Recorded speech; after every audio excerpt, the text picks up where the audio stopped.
est un cadeau gratuit qui nous procure la vie.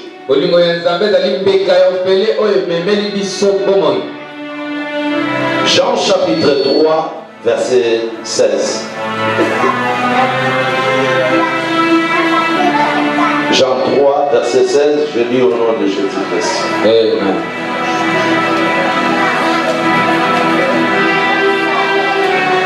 Car Dieu a tant aimé le monde qu'il a donné son Fils unique, afin que quiconque croit en lui ne périsse point, mais qu'il ait la vie éternelle. Pote Nzambe alingaki mokili makasi ne atindaki mwana na ye moko ya likinda pote moto nyonso oyo akondima ye akufa te kasi azwa bomoi ya seko. Le nom de ce cadeau s'appelle Jésus. Ne likabo yango kombo na ye Yesu. Bien aimé, il y a une personne au ciel qui avait la même capacité que Jésus. Tala ezana moto moko te kuna na lola azalaki na makoki o Yesu azalaka na yango. Aucun moto te. Il y a eu beaucoup de gens au ciel. Bato bazalaki ebele kuna na likolo. Les anges et le vieillard, ils étaient là. La Bible déclare ceci. Et personne dans le ciel, ni sur la terre, ni sous la terre, ne peut ouvrir ni les regarder. Personne, bien sûr. Oh, il y a eu beaucoup de gens incapables d'ouvrir les livres. Notre Dieu ne les a pas tous choisis. Il a choisi que Jésus-Christ. Et il n'y avait personne qui était plus que lui. Pourquoi Dieu ne nous a pas donné le 24 vieillards?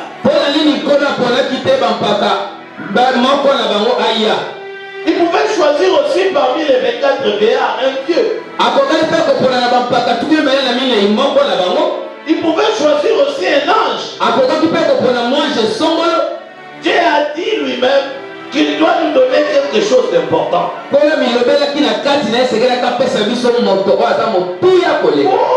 racheter, notre Dieu ne nous a pas donné quelque chose d'inutile. Il a donné son Fils unique. Cela prouve réellement la valeur que tu as. Aujourd'hui, on a donné les cadeaux aux enfants. Chaque parent a donné quelque chose de constant pour son fils. C'est ce que Dieu aussi a préféré pour nous. Il nous a donné quelque chose de très important qui s'appelle Jésus. Et ce cadeau, Jésus avait pour rôle de nous sanctifier. Les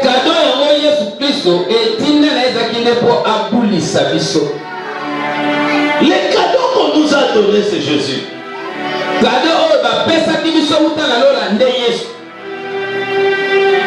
Et tous ceux qui auront le courage de le manger et de le boire, de boire son sang, seront sauvés.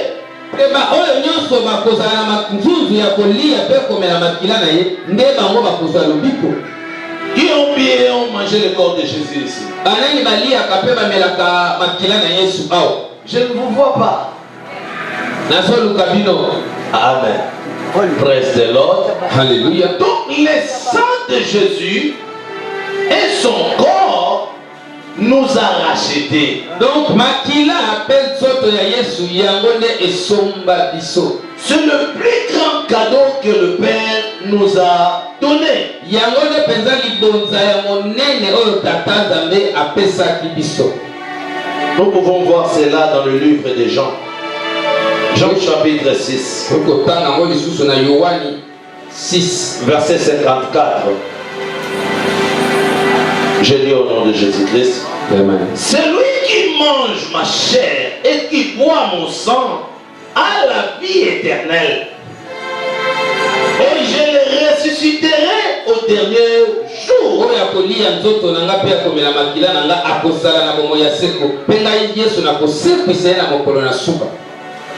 Tout le monde, tout celui qui fait réellement la vie doit manger le corps de Jésus.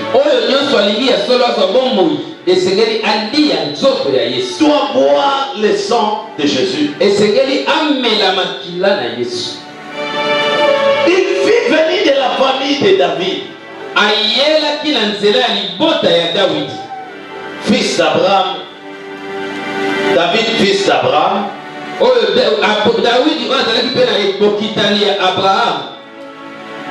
Et Jésus fit sortir d'une mère au nom de Marie de Magdala.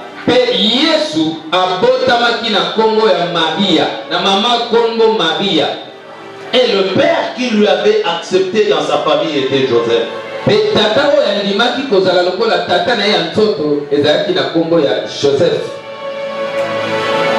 Matthieu chapitre 1, verset 20. Je dis au nom de Jésus-Christ. Matthieu chapitre 1, verset 20 à 21. Comme ils y pensaient, voici un ange du Seigneur lui apparut en songe et dit: Joseph, fils de David, ne crains pas de prendre avec toi Marie, ta femme, car l'enfant qu'elle a conçu vient du Saint-Esprit. Joseph avait accepté d'adopter Jésus dans sa famille. Joseph andimaki kozwa Yesu lokola mwana na ye na kati na ndako. Dans le verset 21, on nous dit ceci: elle enfanta un fils et on lui donnera le nom de Jésus, celui qui sauvera son peuple et de ses péchés. Akobota mwana ya mobali bakopesa kombo ya Yesu yenda kobikisa libota na ye na masumu. Si aujourd'hui nos péchés de plus en plus sont pardonnés devant Dieu, c'est grâce au sang de Jésus-Christ. Soki lelo masumu na biso ko libisamaka liboso na Nzambe ezana tela makila na Yesu. Avant on avait l'habitude de donner le bébé.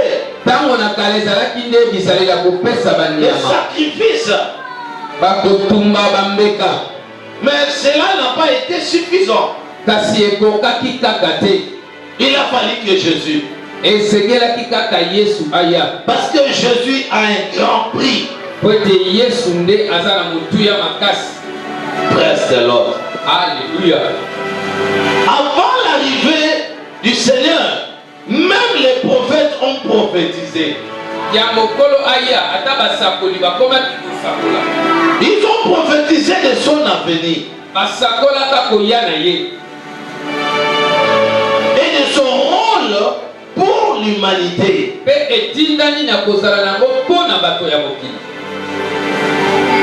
Beaucoup de gens étaient à son attente, mais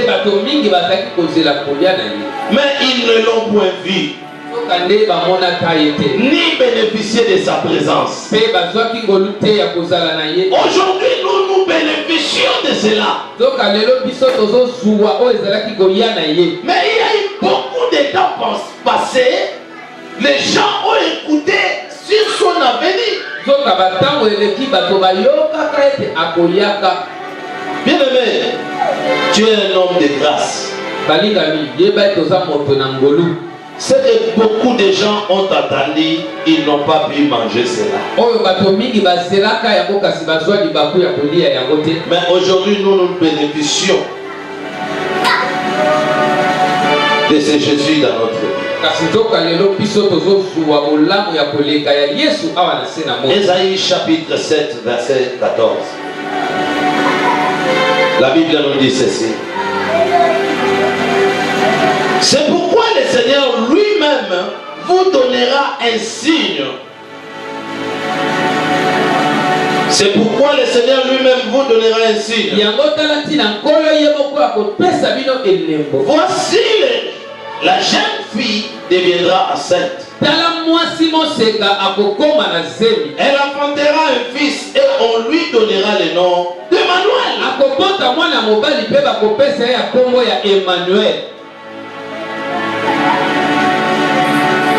Et allons-y dans Ésaïe chapitre 9, dans le verset 5. La Bible nous dit ceci. Car toute chaussure comporte dans la mêlée et tout vêtement guerrier roulé dans les sangs. Pardon. 6.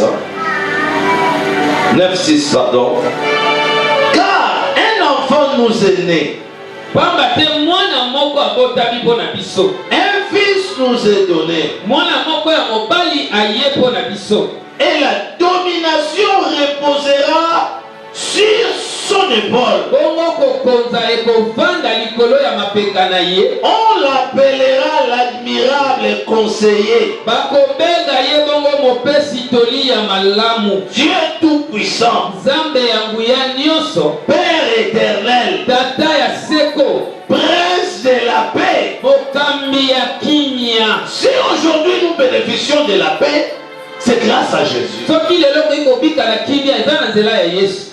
C'est lui seul qui nous accorde la grâce de vivre en paix. Il avait pour rôle de chasser les ténèbres par sa lumière. Tout celui qui acceptera sa présence, sa lumière va lui éclairer. Ici, c'est la prophétie du prophète Esaïe. Esaïe nous dit ceci. Dans le livre d'Esaïe, chapitre 8, et le verset 22. Puis il regarda vers la terre, et voici, il y aura des détresses obscures et des sombres angoisses. Il sera reposé dans le pèse du ténèbre. Et nous allons encore dans Ésaïe, chapitre 53. Il s'est élevé devant lui comme une faible plante. Comme un rejeton qui sort d'une terre desséchée.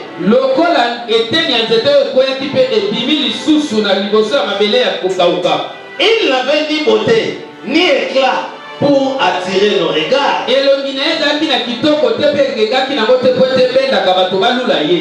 Et son aspect n'avait rien pour nous pleurer.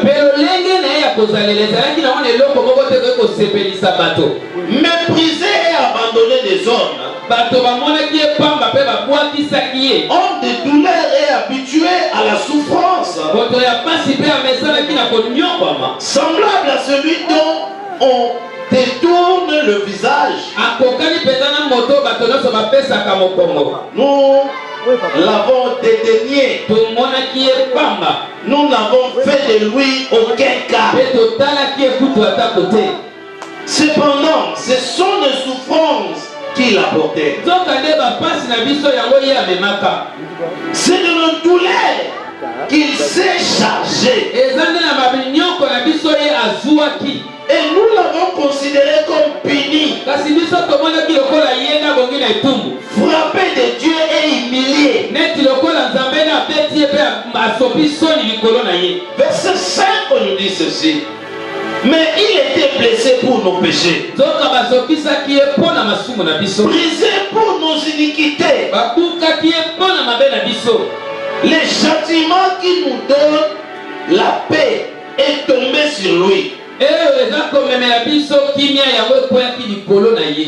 Et c'est par ces meurtrissures que nous sommes guéris. Si aujourd'hui nous vivons dans la réjouissance de la bonne santé, c'est grâce à Jésus-Christ. Soki lelo biso toza kobika penza na nzoto malamu kolongono ezande na nzela ya ngolu ya Yesu. Si aujourd'hui tu es en bonne santé, tu es beau, c'est grâce à Jésus. Soki okoki kozala oyo oza lelo eza mpo na Yesu ayaka mokolongo. Jésus-Christ n'était pas beau. Yesu azalaki na elongi ya kitoko te. Il avait déjà un visage de punition. Elongi na ye ezalaki ya moto etumbu. Il s'est fait une malédiction pour nous. Abikomisaki elakeli mabe mpo na yo na nga. Il avait pris notre place. Azwaki esika na biso. Raison pour laquelle toi qui es à Jésus, tu dois réellement rayonner des éclats. Kala ntina yo oyo Yesu abandi na kati na yo esengeli ongenga. Prophète Esaïe a dit cela. Osakoli Esaya alobaka yango. Bien aimé, nous devons nous attacher à Jésus-Christ. Balingami esengeli tokangama na Yesu Kristo. Il s'est effacé afin que toi tu sois remarqué par les hommes. Ye amibungaki po ete yo bato bamona yo. Voilà maintenant cet accomplissement de la parole qui est en train de s'accomplir à nos jours. Tala yango lelo makuloba wana ekomi kokokisama lelo na ntango na biso. Matthieu chapitre 8. Tout ce que le prophète Esaïe a dit à propos de Jésus, il a dit il est venu pour emporter nos maladies. Il est venu pour nous donner la paix. Il est venu pour nous transformer. Cela, on le voit s'accomplir dans le livre de Matthieu. Matthieu chapitre 8, verset 14 à 17. La Bible nous dit ceci. Jésus s'est rendu ensuite à la maison de Pierre, dont il vit la belle-mère couchée et ayant la fièvre. Yesu akedaki na ndako ya Petelo, akekuta mama bokilo na ye alali bongo maladi moto makasi. Il toucha sa main et la fièvre la quitta. Puis elle se leva et les servit. Bongo asimbaki loboko ya mama bokilo oyo, mbala moko moto nyonso ekimi. Peye ayoki nzoto malamu, atelemi pe abandi kosalela Yesu. Jésus qui était venu pour nous accorder la paix à Esaïe, selon le prophète Esaïe, c'est Jésus est en train maintenant d'accomplir sa mission. Yesu oya asakola make pa mosakola Esaya yako yapo na kolongola bokono bongo tala na Matayo ndenga bandiko kokisa bilanga yango. Il a trouvé la mère de Pierre qui était malade. Amoni mama bokilo ya Petelo azalaki kobela. Il a touché et cette maman fut guérie. Asibie kana loboko bongo moto nyonso kei. Toutes les familles qui vont accepter Jésus-Christ dans leur maison. Mabota nyonso koyamba Yesu na mabota na bango. La maladie ne seront jamais leur partage. La pauvreté ne sera jamais leur partage. Si Jésus pénètre dans votre maison, votre histoire changera certainement. Aucun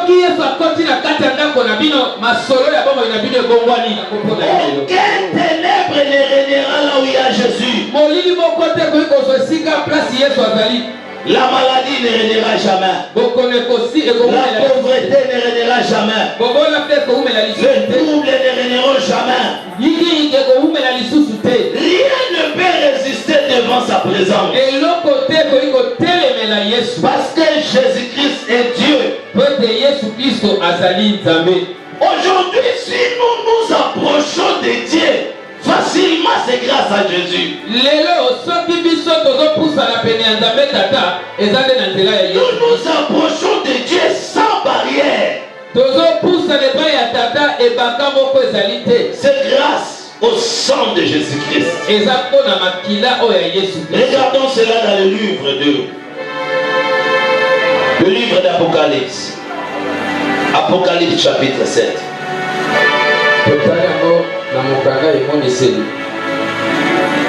Apocalypse 7, le verset 13. J'ai lu au nom de Jésus-Christ. Et l'un des vieillards prit la parole et me dit, Ceux qui sont revêtus de robes blanches, qui sont-ils? Voilà mon touna. Mais les gens sont là. Alors, mais moi, je vais la robe blanche sur le banani. Écoutez ce que la Bible nous dit. Et d'où sont-ils venus? Je lui dis, mon Seigneur, tu le sais. Et il me dit, ce sont ceux qui viennent de la grande tribulation. Ils ont lavé les robes. Et ils les ont blanchis dans le sang de l'agneau. Nous sommes lavés dans le sang de l'agneau. C'est grâce au sang de l'agneau que nous sommes au ciel. Nos débits sont lavés. Nous avons droit de participer à la table du maître. Le verset 15 nous dit ceci. C'est pour cela qu'ils sont devenus les trônes de Dieu. Et les servant jour et nuit dans son temple. Nous sommes dans un temple pour servir Dieu. Notre état d'âme est lavé dans le sang de Jésus. La Bible continue à nous dire ceci. C'est lui qui est assis sur le trône. Dressera sa tente sur eux. La tente de Dieu nous couvre. Nous sommes couverts de la tente du Seigneur.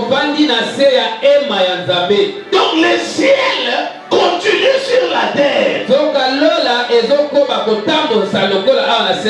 Nous sommes ici pour glorifier Dieu. Les anges du ciel glorifient Dieu. Les enfants de Dieu qui sont sur la terre, dans la position céleste, glorifient aussi leur Dieu. Il accepte la louange du ciel et la louange sur la terre. Nous sommes sur la terre, mais l'Éternel a tendu sa tente. Nous sommes protégés par Dieu. Et la Bible déclare dans le verset 16, ils n'auront plus faim, ils n'auront plus soif, et le soleil ne les frappera point, ni aucune chaleur. Yo n'a pas cité. Alléluia. On est destiné pour la place na yo. Il y a ma difficulté na yo. Et c'est à mi ça. Amen. Ta vie a changé grâce à Jésus. Personne ne te fera du mal. Ni le soleil de la malédiction. Cela ne te frappera jamais. Parce que tu es couvert de la main de Dieu. Le Dieu tout-puissant te couvre par sa main puissante. Aucun démon ne te touchera. Verset 17 nous dit ceci. Car l'agneau qui est au milieu du trône les pètera et les conduira aux sources des eaux de la vie. Yes. Les psaumes disent ceci. L'Éternel conduira mes pas vers le vert pâturage. Et la Bible nous dit dans le livre d'Apocalypse 7, 17 que Jésus nous conduira là où il y a de l'eau. Pour boire de l'eau en paix. Bien-aimé, toi tu vivras en paix parce que Jésus est avec toi. Bien-aimé, ne blaguez pas Ne blaguez pas. Que personne ne vous trouble. Jésus-Christ est le chemin et vie. Sans lui, personne ne verra Dieu.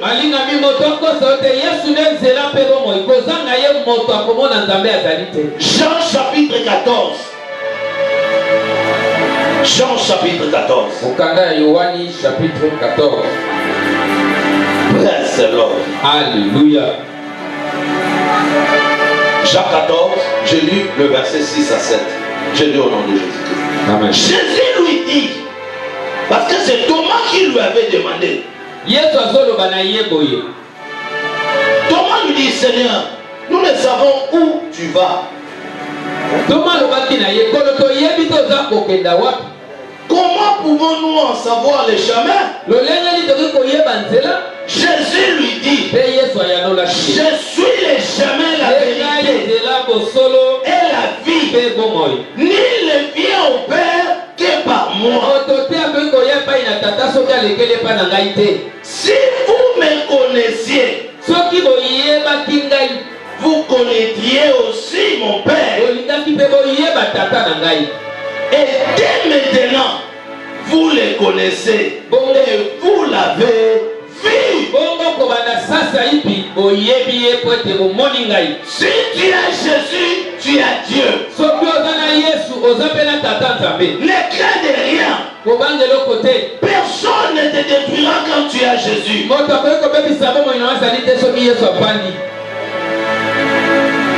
Lui-même dit ceci. Écoutons ce que Jésus est en train de nous dire. Dans le verset 8 à 9, Jésus-Christ nous dit ceci. Philippe a continué. Philippe lui dit, Seigneur, montre-nous le Père. Et cela nous suffit. Jésus lui dit, il y a si longtemps que je suis avec vous. Et tu ne m'as pas connu. Tu ne m'as pas connu. Philippe, celui qui m'a vu a vu le Père. Comment dis-tu montre-nous le Père? Bien-aimé, tu as seulement besoin de Jésus. Et lorsque tu as Jésus, tu as tout. Jésus-Christ change de vie. Il changera tes problèmes en solution. Il est la lumière devant nos ténèbres. Celui qui va t'éclairer. Celui qui a vu Jésus a vu le Père. Donc si la présence de Dieu peut changer la vie de quelqu'un, faisons confiance en Jésus.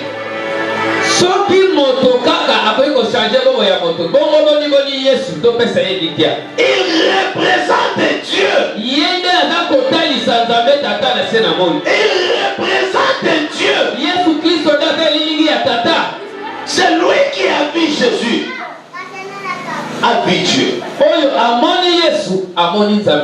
Comme Jésus-Christ est dans ta vie, je te rassure que tu ne pas le mal.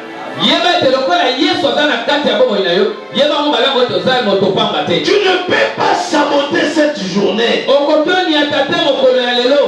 Vaut mieux cette journée que le 1er janvier. 1er janvier, c'est la fête de quoi? Praise the Lord. Alléluia. Mais le 25 décembre, c'est une journée dont nous sommes en train de nous souvenir. Le jour où Dieu nous a donné sa présence pour nous éclairer.